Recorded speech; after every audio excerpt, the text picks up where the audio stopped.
Mesdames et messieurs, bonjour et bienvenue dans BIP Actu, notre programme d'information sur l'actualité des diasporas en Belgique, mais aussi l'actualité nationale avec un regard sur le secrétariat du groupe des États d'Afrique, des Caraïbes et du Pacifique, la coopération entre cette institution et l'Union européenne. Nous serons heureux de vous compter parmi nous et fidèles à nos programmes. Au sommet de notre actualité, l'inauguration du Club de la presse francophone, c'était le 11 février 2016 en présence de Jean-Claude Juncker, président de la Commission européenne, de Michaël Jean, secrétaire général de l'Organisation internationale de la francophonie, un parterre de journalistes, ambassadeurs, diplomates et d'imminentes personnalités. Dans un entretien accordé à Brussels Information Press, la secrétaire générale de l'Organisation internationale de la francophonie relève la quintessence et la force d'une telle initiative au moment où le français est en perte de vitesse face à la langue de Shakespeare. Jeudi 11 février 2016, la représentation de l'Organisation internationale de la francophonie à Bruxelles et le Press Club Brussels Europe organisaient le lancement du Club de la presse francophone en présence de Jean-Claude Juncker, président de la Commission européenne, de Michaël Jean, secrétaire général de la francophonie, d'un florilège de journalistes, mais aussi des ambassadeurs, diplomates et d'imminentes personnalités.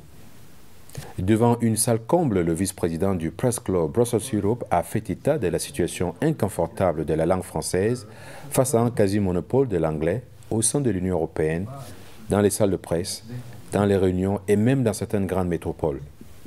Au Québec, par exemple, les données linguistiques du recensement de 2011 réalisé par Statistique Canada font état d'un net recul du français.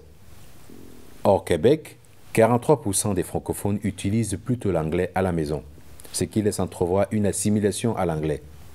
Toujours d'après Statistique Canada, le français comme principale langue unique parlée est passé de 75,1% en 2006, 75,1% en 2006, à 72,8% en 2011, 72,8% en 2011. À Montréal, le français comme langue d'usage chute de 54,2% en 2001 à 53% en 2011. Même si les traités européens ont institué 3 langues de travail, à savoir le français, l'anglais et l'allemand, dans la pratique, la langue de Shakespeare s'impose de plus en plus. Conséquence, une inégalité de traitement des langues gagne du terrain. D'où la volonté et la nécessité des organisateurs de réaffirmer leur attachement à la langue française, de redorer le blason de cette langue et surtout, un impératif de diversité linguistique s'impose au sein de l'Union, a insisté le vice-président du Press Club Brussels Europe. Le club de la presse francophone sera avant tout un espace d'expression et d'échange, un cercle de réflexion sur l'exercice du métier de journaliste, mais aussi de promotion du français. La secrétaire générale de l'OIF, après avoir salué l'initiative d'un tel projet, la présence massive de prestigieux invités a ensuite procédé à l'inauguration officielle du Club de la presse francophone. Et je suis très heureuse de procéder, et ce d'autant plus en votre présence, Monsieur le Président, cher Jean-Claude Juncker. Nous attendions ce moment depuis longtemps, je pense, oui, de nous retrouver, de procéder à l'inauguration du Club de la presse francophone ici à Bruxelles, siège, nous le savons, de plusieurs institutions européennes, mais aussi de l'OTAN. La secrétaire générale de l'OIF, après avoir salué l'initiative d'un tel projet, a réaffirmé l'enjeu linguistique, démocratique et politique important d'un tel projet. Elle a souligné le rôle essentiel de la presse, des journalistes qui rendent compte tous les jours de tout ce qui se passe dans le monde, la Constitution européenne, etc. Face à la domination de l'anglais, la secrétaire générale de l'Organisation internationale de la francophonie a insisté avec force sur la nécessité pour les journalistes francophones d'accéder à l'information en français. Elle a également insisté sur la liberté de la presse, l'accès plurilingue à l'information et l'usage du français dans les points de presse au sein des institutions européennes.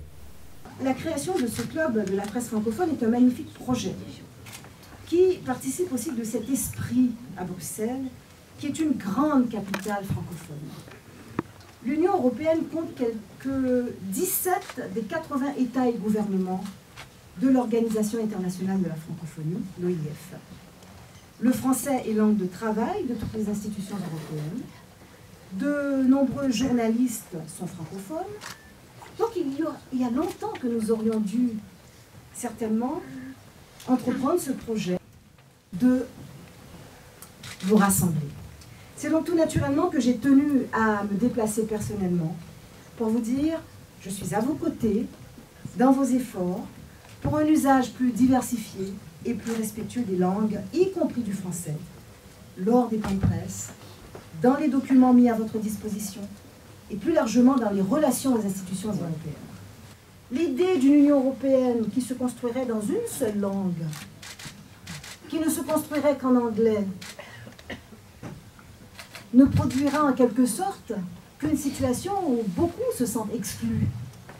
Il est crucial de poursuivre la construction européenne dans les langues de ces peuples. Sinon, nous bâtirons une maison un peu vide. Ou pour quelques-uns seulement. Le président de la Commission européenne a accueilli la création du dit club avec beaucoup de satisfaction. Bien qu'en désaccord avec les organisateurs, notamment sur le recul de la langue française au sein des institutions européennes, les points presse, il a rappelé tout son poids dans la promotion de la langue française depuis le début de son mandat. Les réunions de la Commission en français, en anglais et en allemand. Cristalline, tu peux... C'est vrai. Il faut dire oui. Avec grand plaisir. Oui, oui. Parce que je tiens beaucoup à ce que le français ne disparaisse pas du paysage européen. Parce qu'une langue n'est pas seulement un mode de transport des mots. La langue est un instrument de cœur. Et donc, je tiens beaucoup à ce que le français ne disparaisse pas, ni de la salle de presse, ni... Elle n'a pas disparu de la salle de presse. L'emploi du français est devenu plus solide depuis que je suis président de la Commission. Vous l'avouerez, mais vous n'êtes jamais en salle de presse à ce qu'il paraît. Face au recul de la langue française à Bruxelles et principalement au sein des institutions européennes, la secrétaire générale de l'OIF souligne l'importance et l'enjeu de la création du club de la presse francophone à Bruxelles, au micro de Maha Ghanem. Ce que la langue française apporte dans la diversité des peuples qui parlent cette langue, c'est une pluralité de perspectives, de nuances. Parce que la langue française n'appartient pas qu'à un monde, un pays, un lieu. La langue française est quelque chose que nous avons en héritage et qui nous permet de penser le monde, de le dire, d'être ensemble, d'agir. C'est un levier extraordinaire. Et nous, dans la francophonie, à l'Organisation internationale de la francophonie, nous le vivons tous les jours. Tous les jours. C'est un levier de solidarité, de collaboration, de coopération, d'action, vraiment, pour inventer, pour faire, pour créer, pour penser. Et de voir cette salle comble, de voir cet ambassadeur des États-Unis, francophile, me dire, écoutez, le plus beau cadeau que ma mère m'ait fait, parce qu'elle avait eu cette chance d'étudier en français à la Sorbonne, c'est de me donner cette langue que je parle aujourd'hui, c'est formidable. Donc, il faut de manière décomplexée se dire, vous savez, cette langue-là, elle vaut quelque chose. Elle vaut quelque chose, elle produit du sens, et dans notre monde, dans l'état actuel du monde, c'est important aussi de pouvoir avancer sur ce terrain-là, du sens que produit une langue. Et nous, à la francophonie, nous défendons le plurilinguisme. Donc, ce que nous disons aux institutions européennes, c'est, vous savez, le tout en anglais en ce moment, qui est une tendance des organisations internationales, ça crée un déficit. Ça crée un déficit de perspective, d'idées, d'énergie, de participation et un déficit pour ces institutions elles-mêmes, pour ces organisations elles-mêmes. Parce que dès lors que ça ferme l'espace, à ce moment-là, certains se disent, mais pourquoi je peux m'associer à une organisation où je ne peux même pas m'exprimer dans la langue qui est la mienne, dans la langue de mon choix, avec ma capacité d'éloquence, de conviction, avec ma capacité d'amener aussi mes solutions et mon point de vue.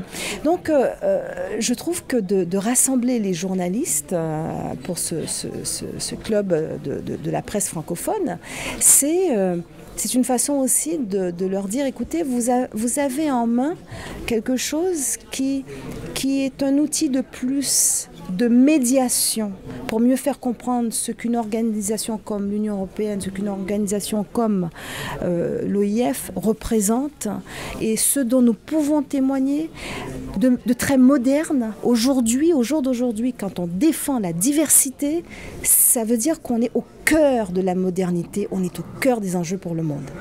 Donc voilà. Pour clôturer cet entretien, la secrétaire générale de l'OIF n'a pas manqué de faire un clin d'œil aux amis de la Chine qui célèbrent 2016 l'année du singe. Moi, je veux saluer d'abord mes amis de Chine. J'ai eu à venir en Chine. J'ai eu à connaître Shanghai, Guangzhou, Tianjin, Hangzhou. Je suis allée aussi à Beijing et j'ai vu le dynamisme et je dirais, ce peuple de bâtisseurs. Alors je voudrais que ce nouvel an chinois qui est sous le signe du singe soit un nouvel an porteur de plein de perspectives aussi extraordinaires pour la Chine, partenaire aussi du monde et de l'humanité. Voilà, c'est ce que je nous souhaite. La cérémonie s'est clôturée dans une ambiance musicale avec la voix mélodieuse et la musique de la jeune chanteuse belge d'origine haïtienne, accompagnée de son guitariste. Pour nous chanter, Jean Haïti, pour nous penser comment qu'a fait les pubs, pour nous penser être né quelque part, né autre part, né autre part, être né quelque part, né autre part, né autre part. Je suis né quelque part, je ne crois pas au hasard. Y a-t-il des endroits mieux que de partager notre histoire? C'est la saveur de l'art, je dis saveur de l'art. Les désertions voyagent aux multiples visages. Je suis né quelque part, je ne crois pas au hasard. Y a-t-il des endroits mieux que de partager notre histoire? C'est la saveur de l'art, je dis saveur de l'art. Les désertions voyagent aux multiples visages. Né quelque part. Mesdames et messieurs, c'est ici que s'achève cette édition. Merci de nous avoir suivis. Bon week-end. Et surtout, bonne fête aux amoureux.